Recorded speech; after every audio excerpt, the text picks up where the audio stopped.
Hello दोस्तों, कैसे हैं आप सब। तो दोस्तों, आज हम बात करने वाले हैं 2009 में रिलीज हुई एक साई-फाई एडवेंचर ड्रामा मूवी अवतार के बारे में। मूवी की शुरुआत में अंतरिक्ष में एक स्पेसशिप को दिखाया जाता है। साल होता है सन 2154। उसी स्पेसशिप के अंदर हम एक आदमी को देखते हैं। इसका नाम जैक होता है।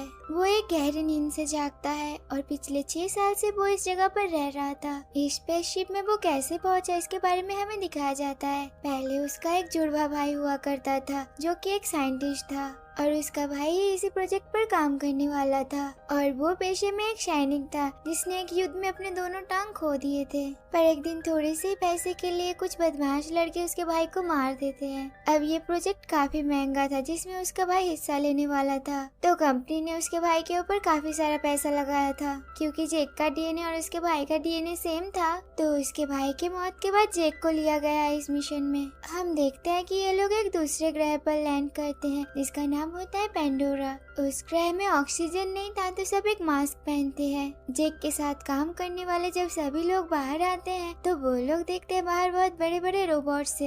यहीं पर ये सब अपने लीडर माइल्स से मिलते हैं। यहाँ पर उनका लीडर इस ग्रह के बारे में बताता है। वो बताते हैं कि ये ग्रह बहुत ही खतरनाक है और अजीबोगरीब क्रिएचर से भरे हुए हैं। मुसीबत के टाइम कैसे उन क्रिएचर का सामना करके वहाँ से बचना है। इसके बाद जैक एक साइंस लैब में जाता है जहाँ पर उसे उसका दोस्त एक अवतार दिखाता है। ये उसी ग्रह में रहने वाले क्रिएचर्स के अवतार होते हैं, पर इनके अंदर मॉडिफाई करके ह्यूमन डीएनए के साथ क्रिएचर्स के डीएनए होते हैं। उन ग्रह के क्रिएचर्स को नावी कहा जाता है। अब उन क्लोन अवतार को इंसानों के दिमाग से कंट्रोल किया जाएगा। इसके बाद जैक इस प्रोजेक्ट के मेन साइंटिस्ट से मिलता है। उनका नाम डॉक्टर ग्रेस होता है, पर वो जैक को देख के खुश नहीं होते क्योंकि उनके हिसाब से इस प्रोजेक्ट का हिस्सा वो नहीं उनका भाई था। तो वो सीधा इस प्रोजेक्ट के हेड के पास जाती है जो कि एक बहुत ही बड़ा बिजनेसमैन था। डॉक्टर ग्रेस उसे पूछती है कि आपने इसे क्यों लाया क्योंकि ये तो साइंटिस्ट नहीं है। इस पर मिस्टर पार्कर कहते हैं कि इसमें कोई प्रॉब्लम नहीं है क्योंकि इसे ट्रेनिंग मिल चुकी है और इसका डीएनए भी उसके भाई से मैच होता है। सो जिस काम के लिए हमें ये चाहिए वो हमें मिल चुका है।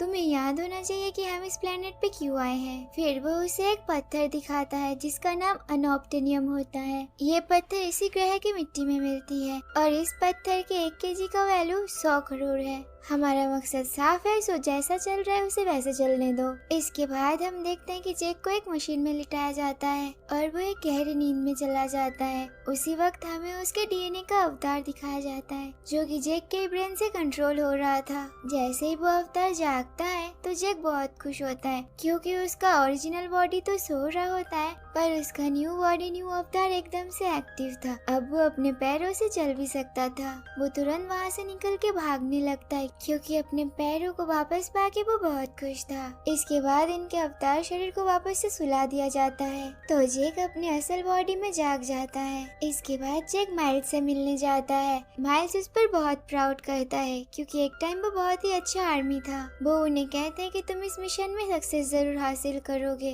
तुम यहाँ से उतर के इस प्लेनेट के क्रिएचर्स के साथ ज्यादा से ज्यादा टाइम स्पेंड करना ताकि वो सब तुम पर ट्रस्ट करने लगे, क्योंकि वो नावी क्रिएचर्स जिस जगह पर रहते हैं उसी जगह पर सबसे ज्यादा ऑप्टिनियम है।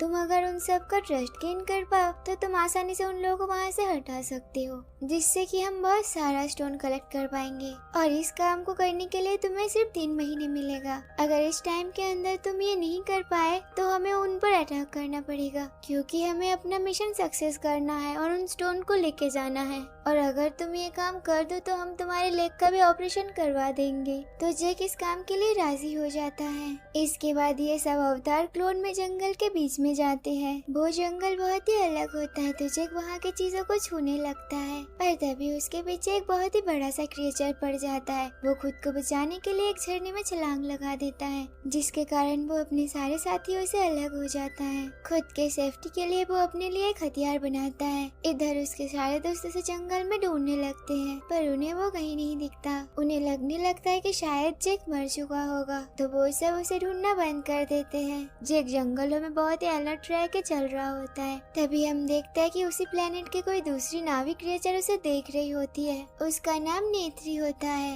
वो जेक को अपने निशाने पर रख के मारने वाली होती है कि तभी उसके धनुष पर एक फूल आकर बैठती है, तो वो उसे मारे बिना वहाँ से चली जाती है। उसी रात जेक पर उसी प्लेनेट के कुछ एनिमल्स हमला कर देते हैं। जेक खुद को बचाने के लिए आग लगाता है, पर तभी वहाँ पर नेत्री आ जाती है। वो जेक को बचाने के लिए उन जानवरों से लड़ती है, जिससे बहुत सारे जानवर घायल हो जाता है। ये देख नेत्री को अच्छा नहीं लगता है, तो वो वहाँ से फौरन चले जाने लगती है। जेक उसका हाथ पकड़ के पीछे से रोकने की कोशिश करता है, तो नेत्री उस पे अटैक कर देती है। वो कहती है कि तुम्हें बचाने के चक्कर मुझे इन्हें मारना पड़ा। तो जेक उसे कहती है कि तुम मुझ पर क्यों गुस्सा कर रहे हो, तुम मुझे नहीं बचाते। नेत्री उसे कहती है तुम बच्चों के जैसे मत लड़ो। तो जेक उसे कहता है फिर मुझे सिखाओ लड़ाई कैसे करते हैं। और तभी उसी जगह पर बहुत सारे फ्लावर्स आके जेक के ऊपर बैठ जाते हैं। ये देख नेत्री बहुत हैरान रह जाती है। जेक उसे पूछता है कि ये सब क्या है, तो वो बताती है कि ये फ्लावर पवित्र आत्मा के आजू बाजू घूमते हैं, मीन्स तुम एक पवित्र आत्मा हो। अब नेत्री जेक को अपने साथ अपने कबीले में लेके जाती है। वो उस जंगल के कबीले के सरदार की बेटी होती है। जब वो जेक को अपने साथ ले जा रही होती है, तो उसी के कबीले के कुछ लोग उन दोनों को घेर लेते हैं। वो लोग जेक को मारने जाते हैं, तो नेत्री उन्हें रोक लेती है। उन्हीं ग्रुप में एक और नावी होता है, जो कि उस कबीले का नेक्स्ट सरदार बनने वाला था। उसे नेत्री का इस तरह से रोकना अच्छा नहीं लगता। अब वो लोग जेक को बंदी बना के अपने साथ उस कबीले में ले जाते हैं। यहाँ नेत्री की मॉम जेक के खून को चेक करती है। उन्हें पता चलता है ये एक पवित्र आत्मा है, तो वो उन्हें इस कबीले में रख के यहाँ के तौर तरीके सिखाने के लिए राजी हो जाती है। रात को जेक जैसे ही जंगल में सोता है, तो उसका असली बॉडी जाग उठता है। फिर वो बाकी सभी साथियों को बताता है कि वो वहाँ पर उन लोगों का ट्रस्ट जीतने के लिए उनका ग्रुप ज्वाइन कर लिया है। ये बात सुन सभी बहुत खुश हो जाते हैं। अगले दिन नेत्री जेक को जंगल में ट्रेनिंग दे रही होती है कि कैसे इस जंगल के जानवरों को काबू में करे। दूसरी ओर हम डॉक्टर ग्रेस को देखते हैं, जो कि अपनी टीम के साथ जंगल के बीच में आते हैं। यहाँ पहाड़ों में उनका एक छोटा सा कैबिन होता है। इधर समय के साथ साथ जेक की ट्रेनिंग काफी अच्छी हो जाती है। वो वहाँ के लोगों के साइन लैंग्वेज भी सीख जाता है। साथ ही साथ हॉर्स राइडिंग एंड हथियार कैसे यूज करना है, हर एक चीज में वो एक्सपर्ट हो जाता है। वो खुद को उस माहौल में ढाल लिया था। इसके बाद नेत्री उसे पहाड़ों के ऊपर एक जगह ले जाती है, जहाँ पर ड्रैगन के जैसे क्रिएचर्स रहते थे। उन्हें वो लोग इकरान कहते थे। ये जानवर बहुत ही खास होता है और वो अपना राइडर खुद चुनता है। जेक नेत्री से पूछता है कि मुझे मेरा जानवर का पता कैसे चलेगा, तो वो उसे बताती है कि तुम्हारा वाला तुम पर हमला करेगा। ये जानवर बहुत ही ओबीडियंट होते हैं। वो अपने राइडर के अलावा फिर किसी और को अपने ऊपर नहीं बिठाते। जेक उनके बीच आगे बढ़ता है, तो एक इकरार उस पे हमला कर देता है। जेक कैसे भी करके उस पे काबू पा जाता है। अब ये दोनों अपने अपने इकरान पर उड़ रहे होते हैं। इसी दौरान ये दोनों भी एक दूसरे को पसंद करने लगते हैं। एक दिन ये दोनों अपने इकरान पर उड़ रहे होते हैं, तभी एक बड़ा सा इकरान इनके ऊपर हमला कर देते हैं, पर ये दोनों कैसे भी करके उससे बच जाते हैं। फिर नेत्री इस बड़े से इकरान के बारे में बताती है जेक को।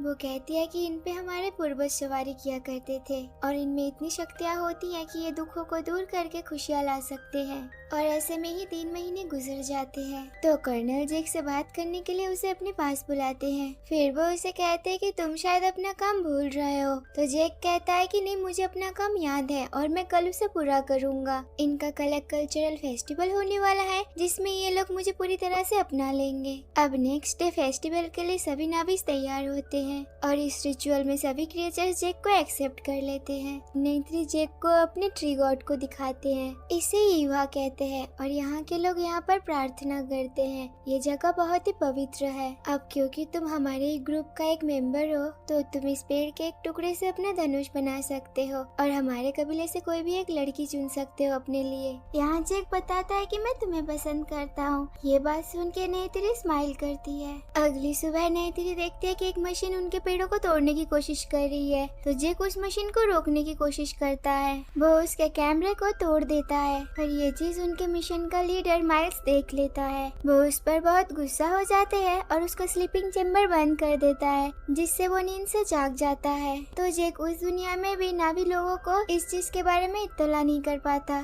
यहाँ डॉक्टर ग्रेस माइल्स को समझाने की कोशिश करती है कि तुम्हें अगर पत्थर कलेक्ट करने हैं, तो इनके जंगलों को और पेड़ों को बर्बाद मत करो। वो लोग इन चीजों से जुड़े हुए हैं। ये बात सुन के पीटर उन्हें कहते हैं कि तुम दोनों के पास सिर्फ 1 घंटा है, 1 घंटे में उन लोगों को वहाँ से हटाओ। तो डॉक्टर ग्रेस और जेक वापस से अपने अवतार में जाते हैं। अब वो कबीले के लोगों को सब कुछ सच सच बता देता है कि वो यहाँ कैसे और क्यों आया है। फिर वो उन्हें इस जगह से हटने के लिए कहता है। पर ये सब बातें सुन के नैतिरी रोने लगती है और जेक पर चिल्लाने लगती है। नैतिरी कहती है तुमने हमारे विश्वास के साथ खेला है, हम सबको धोखा दिया है। फिर वो सब जेक और डॉक्टर ग्रेस को बंदी बना लेते हैं। पर तभी माइल्स अपने आदमियों के साथ उस जगह पर हमला करने आ जाते हैं। जेक उन्हें ये करने से मना करता है पर वो लोग नहीं रुकते। इधर इन कबीले के लोग भी उनके जम के मुकाबला करने की कोशिश करते हैं, पर उनके मिसाइल्स के सामने उनका हथियार कुछ भी नहीं था, जिससे जंगल के पूरी तरफ आग लग जाती है और वो सभी डर के वहाँ से भागने लगते हैं। तभी एक नावी रोते हुए जेक के पास आती है और कहती है कि हम सबको प्लीज बचा लो। फिर वो उसे खोल देती है।